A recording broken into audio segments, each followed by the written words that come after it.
My family ruined what mattered most to me, bled me dry financially without thanks, so I cut ties, watched them fall, and that was just the beginning. I'm a 32-year-old male and have never posted before, but after the chaos that went down last month, I need to get this off my chest. Sorry for the wall of text, but there's a lot to unpack here. I never thought I'd be the guy who completely cuts off his family, but after what happened 5 years ago, I didn't really have a choice. My sister Haley, a 29-year-old female, has always been the golden child. Perfect grades, perfect job, perfect husband, perfect everything. Meanwhile, I was just Mike, the son who couldn't do anything right despite busting my ass every day. It all started when I got my first real job out of college. It was nothing fancy, just construction management at a local building firm, but it was solid pay with good prospects, and I was proud. My parents, Bob, 58, and Linda, 56, never acknowledged it though. When I told them I got hired, all my dad said was, "About time you started pulling your weight." Meanwhile, when Haley landed her marketing gig right out of school, they threw her a goddamn party and bought her a new laptop. I didn't even get a congrats text. This kind of treatment happened my whole life.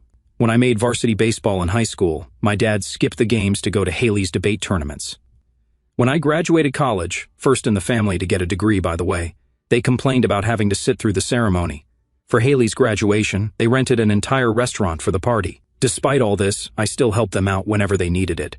When Dad decided to take early retirement at 57 for his back problems, which never stopped him from playing golf, their finances went to hell. They called me, panicking about possibly losing the house, so I set up an arrangement through my financial advisor where I covered $800 of their mortgage payment each month.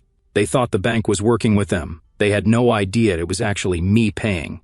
Then there was Haley's situation. Her husband Jason is this finance bro douchebag who treats me like I'm some loser just because I work with my hands. Turns out Mr. Finance Guy had garbage credit. He begged me to co-sign for their BMW X5, and guess what? They forgot to make payments about every 3 months, and I ended up covering it so my own credit wouldn't tank. They don't even know I know about these missed payments because the bank contacts me directly.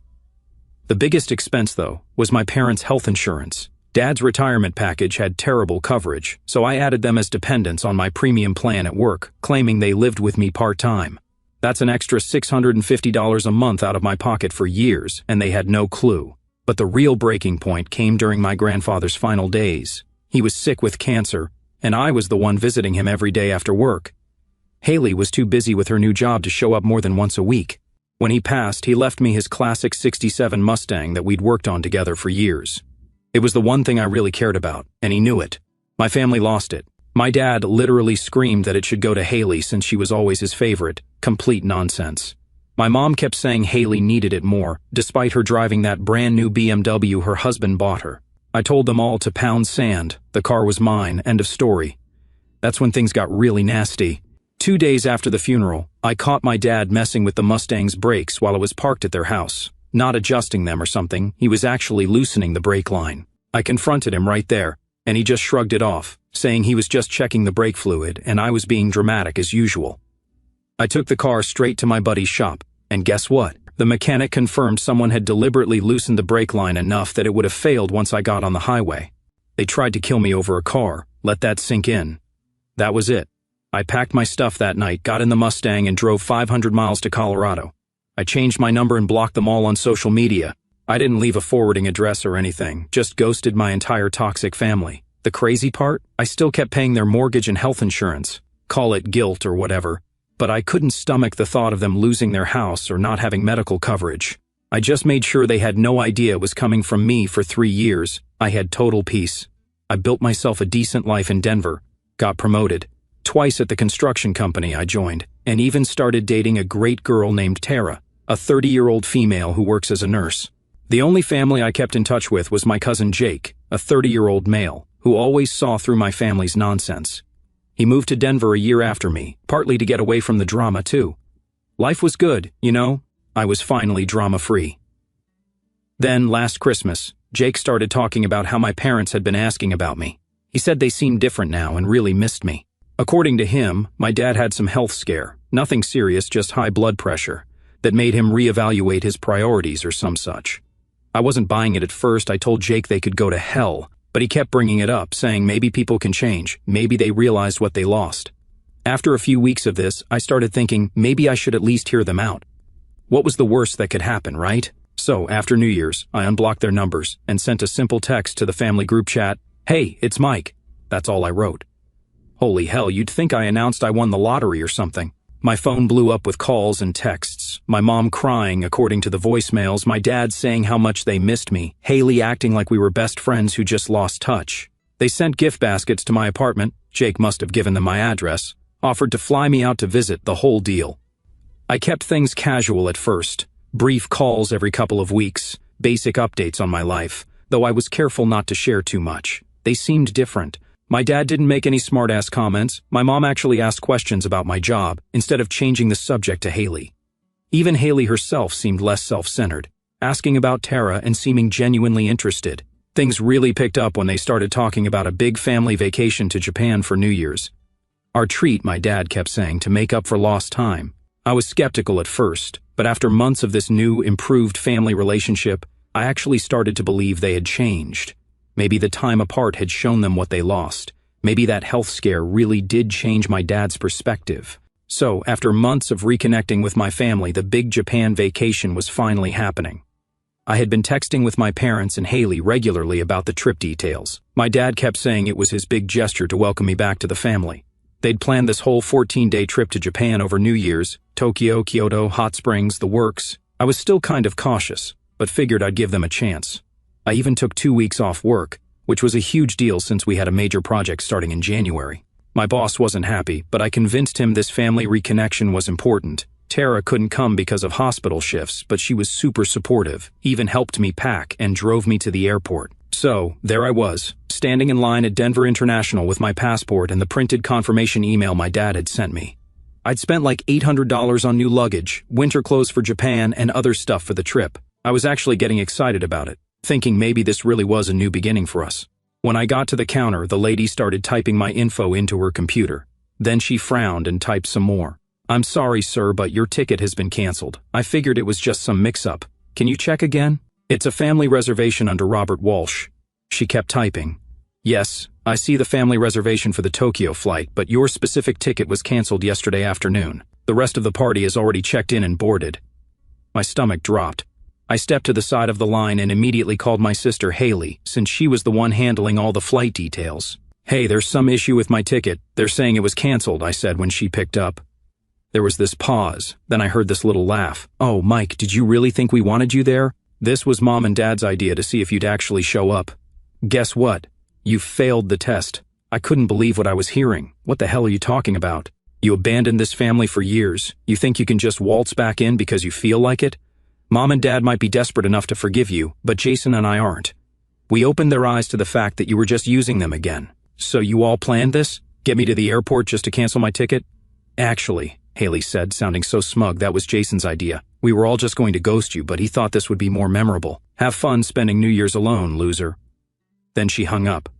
Just like that, I stood there in the middle of this crowded airport, surrounded by happy families excited about their vacations, feeling like the biggest idiot in the world.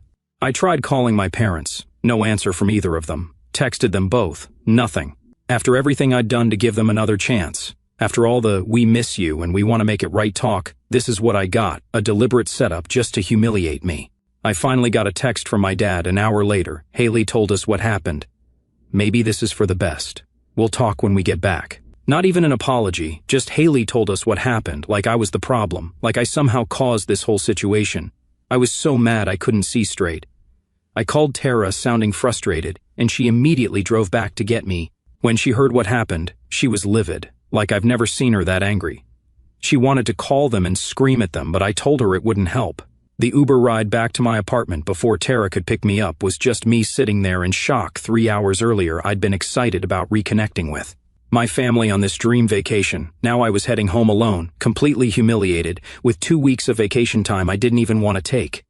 That night, while I was looking through all the texts and emails about the trip, something clicked. Why had they been so interested in my job and finances over the past few months?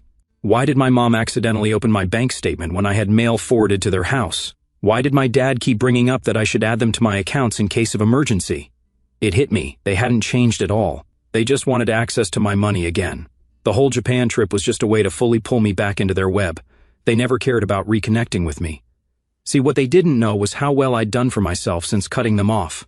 I'd moved up to senior project manager, invested smart, and was making almost 6 figures. Meanwhile, from what Jake had told me, my parents were struggling since my dad took early retirement, and Haley's husband, Jason, had lost a bunch of money on some stupid crypto scheme. They didn't want me. They wanted what I could do for them. The same nonsense as always, just with a new angle. I sat in my apartment that night, watching my phone blow up with messages from Haley, all saying stuff like, "It was just a joke, don't be so sensitive, and we were going to book you on the next flight, can't you take a joke?" My parents still hadn't directly messaged me. Cowards. That's when I made my decision. I texted my cousin Jake, "You were wrong about them changing. They just pulled the cruelest prank ever. I'm done for good this time." He called me immediately. What happened? After I explained, he was silent for a moment. "Those assholes. I swear I didn't know, Mike. I really thought they'd changed." "I believe you," I said, "but now I need your help with something." Jake didn't hesitate. "Whatever you need, bro. I need to know exactly what financial ties I still have with them." It was time to dismantle everything. I'd been their financial safety net for too long without them even knowing it. Time to let them feel what life was like without me footing their bills. I started with the mortgage payments. I called my financial advisor the next morning and told him to halt all transfers immediately. "You sure about this, Mike?" he asked. "They're 3 months from foreclosure without your support." I was sure. The bank would send them a formal letter about their special payment arrangement ending. Let them figure out how to cover the full amount themselves. Next was Haley's BMW. One call to the bank, and I explained that I wanted my name completely off the loan. The lady on the phone hesitated. "Sir, without your credit score backing this loan, they'll need to refinance at nearly double the current interest rate." Music to my ears. "That's fine," I said. "Also, please note that I'm withdrawing permission for any payment extensions. No more covering for their forgotten payments." The health insurance was trickier, but HR helped me remove them during what they called a life change event. I just said we had a falling out and they no longer lived with me part-time. My HR rep seemed relieved. She'd always thought it was weird I was covering for my parents when most people my age were still on their parents' insurance, not the other way around. I also went through my accounts and canceled all the smaller stuff, removed them from my Netflix, Amazon Prime, Spotify, changed all my passwords, even canceled the Costco membership I'd been paying for that my mom loved to brag about to her friends. "We get such good deals." I even called the fancy ryokan in Kyoto where they were staying and canceled the second week of their reservation, the part I'd paid for as a reconnection gift. They'd find themselves without accommodations halfway through their trip. The booking agent asked if I wanted a refund. "Absolutely," I said. Jake called the next day. "Holy hell, Mike, did you close the joint investment account too?" "What joint investment account?" Jake went quiet for a second. "You don't know about this? Your dad's been bragging to my dad about how you two have this investment account together. Said it was your way of making amends for leaving." I nearly dropped my phone. I had set up an investment account right after college that had done pretty well, about $23,000 last I checked, but I'd forgotten about it during the move and chaos. Must have still been getting statements sent to my old address. I was at the bank within the hour. Sure enough, my parents had somehow added their names to the account. The bank manager looked uncomfortable as she pulled up the documents. "It appears your father became a joint owner last year. Do you recall authorizing this?" "Absolutely not." She slid the signature authorization form toward me. The signature looked like mine, but I hadn't signed anything like this, ever. "This is fraud," I said flatly. That pushed me to file fraud reports that would trigger an investigation. Let them explain that when they got back from their fancy vacation. By the time I was done, I'd reclaimed over $1,500 in monthly expenses I'd been paying for people who clearly didn't care about me, plus the $23,000 they'd tried to steal. The burden I'd been carrying for years was finally gone. I felt lighter, like I'd cut the last invisible strings they had attached to me. But I also knew the storm that was coming. They wouldn't take this lying down. Sure enough, about a week later, halfway through their trip, the messages started. First came Haley, "What the hell did you do? The hotel says our reservation for next week is canceled." I didn't respond. Then my dad, "There's some issue with our health insurance. The pharmacy says we're not covered anymore. Is this your doing?"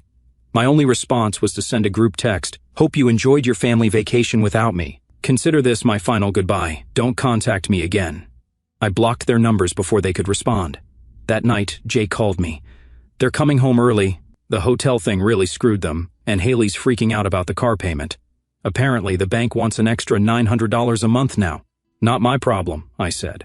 "No, it's definitely not," Jake agreed. "But you should know they're pissed, like nuclear pissed. My mom said your dad was ranting about making you pay. What's he going to do, loosen my brake lines again?" I laughed, but it wasn't really funny. Just be careful, man. They might show up at your place when they get back. Jake was right. I needed to prepare for the inevitable confrontation. So I installed a Ring doorbell camera and 2 additional security cameras covering my parking spot and the back entrance to my apartment. I made copies of all the financial records showing my support over the years, just in case they tried to spin some story to the extended family. I told my building security about the situation, so they wouldn't let my family up without calling me first. I even warned Tara so she wouldn't accidentally let them in if she was at my place. They'd spent years making me feel like I wasn't good enough, like I should be grateful for any scraps of attention or approval they threw my way. Now they were about to learn what it felt like to be cut off completely, and you know what? It felt damn good. 3 days later, I got a notification from my Ring camera that someone was at my door. I checked the app, and there they were, my parents, Haley and Jason, all looking pissed off and jet-lagged in my apartment hallway. I wasn't planning to open the door at first, but then I figured, why not face them? I'm not scared of these people anymore. So, I let them in. My mom started right away. Michael, what is going on? First the hotel reservation, then the health insurance. Now the bank says our mortgage arrangement is canceled. Is this some kind of sick revenge? I just laughed. No, this is just me stopping the financial support you never knew about or appreciated. Seems fair since you guys clearly don't want me in the family anyway. My dad's face turned this weird shade of purple. What are you talking about? We've never taken a dime from you. That's when I pulled out the folder with all the receipts. Literally, bank statements showing my mortgage contributions, health insurance documents with them listed as my dependents, car, payment records for Haley's BMW, everything. For 5 years I've been quietly helping all of you, even after you tried to kill me over Grandpa's car. And how do you repay me? By setting me up for humiliation at the airport. They all started talking at once, my dad denying everything, my mom crying about how they needed that help, Haley claiming the airport thing was just a joke that went too far. Jason, the asshole, had the nerve to say, look, we didn't know you were helping with the bills. That's on you for not telling us. And the airport thing was just to teach you a lesson about abandoning family. Abandoning family? I got right in his face. I left because you tampered with my brakes and could have killed me. What kind of family does that? That's ancient history, my mom tried to say. We've all grown since then. Really? Because from where I'm standing, you're the same selfish, manipulative people you've always been. The only difference is I'm not your ATM anymore. Haley started crying, saying they were going to lose the house, her car was going to be repossessed, and it was all my fault. Classic Haley, always the victim. Not my problem, I told her. Maybe Jason shouldn't have blown your savings on crypto if he's such a financial genius.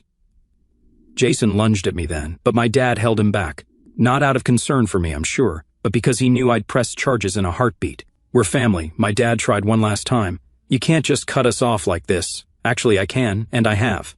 You're not my family anymore, you're just people I used to know who treated me like garbage. Now get out before I call the cops. They left, but not before Haley tried one last guilt trip. You'll regret this when you have no one. I'd rather have no one than have you, I told her as I closed the door. After they left, I felt this weird sense of peace, like I'd finally closed a chapter that should have ended years ago. Jake called later that night. Apparently, my parents and Haley had been calling everyone in the family, spinning some sob story about how I was financially abusing them. Most people weren't buying it, especially after Jake shared what really happened at the airport. The best part? My Aunt Carol, who's always been close to my mom, actually took my side. She told my mom, if you treat your son like that, what did you expect?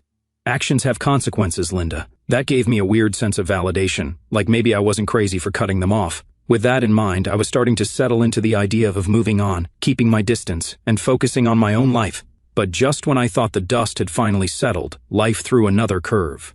About a month after the Japan disaster, I was grabbing coffee before work last Thursday when my phone rang. It was my Uncle Frank, my dad's brother, who I'd always gotten along with pretty well before all the family drama. Mike, got a minute to talk? I hesitated. Was this another family member trying to guilt me into making up with my parents? What's up, Frank? Jake told me what happened. The airport thing, that was some seriously messed up stuff they pulled on you. I was surprised by his tone. Yeah, it was. Listen, I know you probably don't want anything to do with the family right now, but I need to tell you something. Your dad's been spreading all kinds of crap about you, saying you had a mental breakdown and cut them off for no reason. That sounded like my dad, always the victim. But I know the truth, Frank continued. Your dad's always been jealous of you, you know. You remind him too much of your grandfather, who never thought Bob was good enough. What are you talking about? Why do you think your grandfather left you the Mustang? He saw himself in you, not in your dad. Bob's never forgiven either of you for that. The pieces were finally coming together. The favoritism toward Haley wasn't just random, it was my dad's way of getting back at his own father through me, and my mom had gone along with it because she always followed Dad's lead. Your grandpa used to tell me how proud he was of you, Frank said. Said you had real grit, unlike your dad, who always took the easy way out. We talked for almost an hour, with Frank filling in gaps about family history I never knew. By the end of the call, he hit me with a proposition, payback. Since my Japan trip had been ruined, he suggested we actually go, just without the family drama. Me, him, Jake, and his son Chris, using his airline miles from work. But the best part? He wanted to invite my parents and Haley too, except we'd book their flights from a completely different airport, 5 hours away, letting them experience a taste of their own medicine. The idea was so perfectly petty, I couldn't help but laugh. Over the next few weeks, Frank worked his magic. He called my parents and Haley, telling them he wanted to heal the family divide with a trip to Hawaii. They'd have to drive to Chicago for their flight. We lived near Denver, but Frank sold it as the only way to get direct flights with his miles. Meanwhile, we booked our own flights from Denver, scheduled to leave 2 days before theirs. The day of their flight, Frank sent me a screenshot of a text from my dad. Traffic is horrible, might miss the flight. Can you call the airline? That's when I sent Haley, have a nice trip home, losers. I had to, and then I blocked them all. We spent an amazing week in Hawaii. I posted exactly one photo online, the 4 of us at a luau, with the caption, "Best family vacation ever." The likes and comments came flooding in from everyone except my parents and Haley. My buddy Chris texted me, "Dude, your sister is pissed about that Hawaii pic. She was at the bar last night ranting about it." Good. Let her be pissed. I was too busy enjoying paradise with people who actually cared about me. The Hawaii trip was exactly what I needed, a chance to actually enjoy myself without walking on eggshells around toxic family members. We got back to Denver feeling refreshed, and I was ready to move on with my life. But that feeling lasted about 12 hours. I woke up the next morning and headed out to my car to go to work. What I found in the parking lot made my blood run cold. My car, not just any car, but my grandfather's Mustang that he'd left me, was sitting there, completely destroyed. All 4 tires slashed, every single window smashed in, and spray painted across the side in bright red letters, "You shouldn't have messed with our property." For a second, I couldn't breathe. This car was the one thing I had from my grandfather, the only family member who'd ever truly been on my side. We'd spent hundreds of hours restoring it together before he died. I called the police immediately. While waiting for them to arrive, I remembered the security cameras I'd installed after Jake warned me they might try something. I quickly pulled up the app on my phone, and there it was. Crystal clear footage from 3 a.m. showing my parents and Haley's husband Jason taking turns vandalizing my car. The video showed everything in perfect detail. My dad slashing the tires while my mom nervously kept watch, Jason smashing the windows. With a baseball bat, Haley spraying the message on the side, taking a selfie next to her artwork when she was done. I was in shock for most of the day. Frank came over that night after I called him. He watched the security footage and turned red with anger. "Those stupid, vindictive assholes," he muttered. "Bob's always had a temper, but this is criminal, literally. The cops said they're looking at felony charges," I said. Frank shook his head. "Good. Maybe they'll finally learn actions have consequences." Not only did I file a police report, but Uncle Frank talked me into sending the security footage to the local news in my parents' town. His exact words, "They love playing the upstanding citizen act. Let's see how they like it when everyone sees the real them." And the news station ate it up. Their lead story was literally, "Prominent local couple arrested for vandalizing son's car after family dispute." They ran the footage on the evening news, so by the next morning everyone in their small-town social circle had seen my oh-so-respectable, church-going parents going full GTA on my car. But the best part? They got arrested at their country club during Sunday brunch, in front of all their fancy friends. According to Uncle Frank, who heard it from his golf buddy who was there, people had their phones out recording the whole thing. So yeah, actions meet consequences. The charges were serious: felony vandalism, criminal mischief, and because they'd crossed state lines to commit the crime, federal charges were being considered. Jason got the worst of it. He was already on probation for a DUI last year, so this violated his terms. He was held without bail, while my parents managed to post bond. Haley called me, sobbing, the day after they were arrested. "How could you do this to us?" she wailed, like somehow I was the bad guy for having security cameras and reporting a crime. "Me? You destroyed Grandpa's car, Haley. The car you guys already tried to kill me over once before. It was Jason's idea. He was drunk and angry about the Hawaii thing. Mom and Dad just went along because they were upset. Well, now you're all going to face the consequences," I said and hung up. Sometimes I think that's the moment when I truly, finally cut the emotional cord with my family. Not when I drove away 5 years ago, not when they left me at the airport, but when they deliberately destroyed the one thing they knew meant the world to me. And all because I stopped being their personal ATM. The criminal charges forced my parents and Haley's husband to hire expensive lawyers, draining what little savings they had left after I cut off my financial support. Without my help covering their mortgage and other bills, things spiraled quickly. Their mortgage payments fell behind, credit card companies started calling, their precious country club membership was revoked due to unpaid dues, and, the whole getting arrested on the property thing. Meanwhile, I filed an insurance claim for the car, but it wasn't just about the money. That car was irreplaceable, and they knew it. That's exactly why they targeted it. Within 6 months, my parents had to put their house on the market.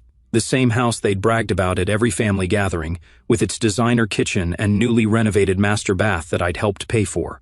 They ended up in a small ranch house on the other side of town. The area they used to make fun of is not suitable for our kind of people.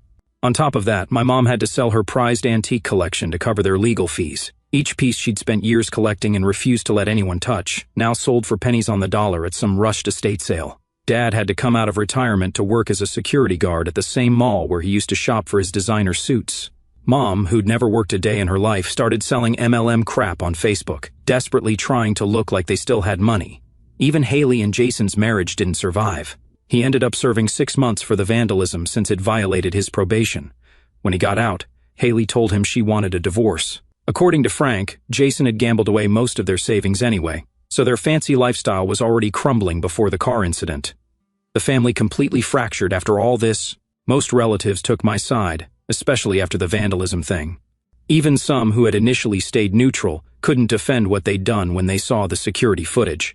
Uncle Frank became something of a surrogate father to me, calling weekly to check in and inviting me to family events where my parents weren't welcome. Jake and I grew even closer, and his parents, my aunt and uncle on my mom's side, stopped talking to my mom altogether. About a year after the car incident, I got an envelope in the mail, no return address, but I recognized my mom's handwriting immediately. Inside was a 5-page handwritten letter about how sorry they were, how they'd learned their lesson and missed their son. There was a lot of religious stuff about forgiveness and family being forever. I returned it unopened with return to sender, address unknown written across it. Some bridges, once they're burned, should stay burned. Frank called me a few days later. Your mom's telling everyone you refused to even read her apology letter. Yep, I said. Good for you, he replied.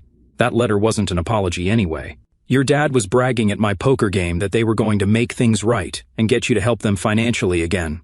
That was the final confirmation I needed that I'd made the right choice. They hadn't changed at all, they just wanted their ATM back.